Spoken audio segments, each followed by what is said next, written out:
Hello, W710C here. Today I go over my top 5 suggestions for the EToH development team. Many of these suggestions are things that other people would also like in the game. Before we get started, just please give me feedback in the comments, that's all I ask. And in no particular order, here's suggestion number 1. This is one that's already been done with Tower of Madness.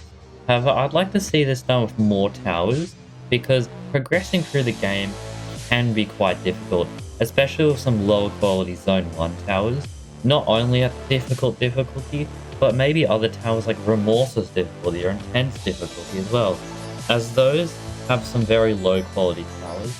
There could be some good towers, like Tower of Impossible Expectations, which is actually not too bad.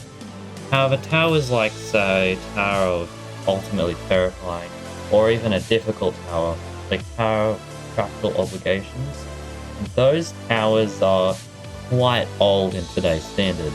It's probably not a good idea to revamp all of the classic towers though, like Citadel of Laptop Splitting, Tower of Impossible Expectations, but what I'm saying is towers like maybe Tower of Extreme Dystopia. With that said and done, let's go to point number 2. So you know how when you play EToH and you want to join Zone 8, you have the option to remove ToIA only for you and only for that server? Well, what I propose here is that you should be able to remove any tower you want before joining a ring or zone, and you should also be able to remove towers while inside the game as well, much like what CSCD has. The reason for this isn't just to remove your least favorite towers, but more of like an effective way to completely eliminate lag, so you can grind without worrying about lag spikes. I mean, if they were able to do it with ToIA, then surely they could do it with like every other tower. Like we all know there are those towers which can cause a bunch of lag. With that said though, let's go to point number 3. Much like what EToH and CSCD have, you should be able to go into an inbuilt practice mode, so you can not only just practice intense and above towers, but literally any tower that you would like. Now this can be helpful because you don't have to jump from place to place, and I know that a lot of beginners out there struggle with things like medium towers to challenging towers. Even I, a terrifying player, couldn't even beat Tower of Slipping and Sliding for a bit because I wasn't able to practice certain sections that just weren't up to date in other banned practice places. Basically, it would be really beneficial to the player base if there was a practice mode inside of EToH. Alright, time for point number 4. Yes, I know, one of my top 5 suggestions is adding World Free. I know this is a pretty weak point. However, I think adding World Free would be nice, because there are 2 worlds currently, and 3 is often considered a perfect number. The 3 little pigs, the 3 houses, 3, yeah, 3 is perfect, okay? So that means 3 worlds would be perfect. Therefore, hear me out, how about World Free is added?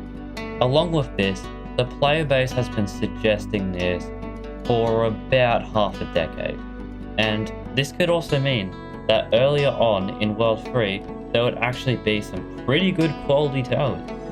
I know World Free will be locked until a bit later, but I think it will be good for relatively new players who just unlock World Free to see some pretty good towers.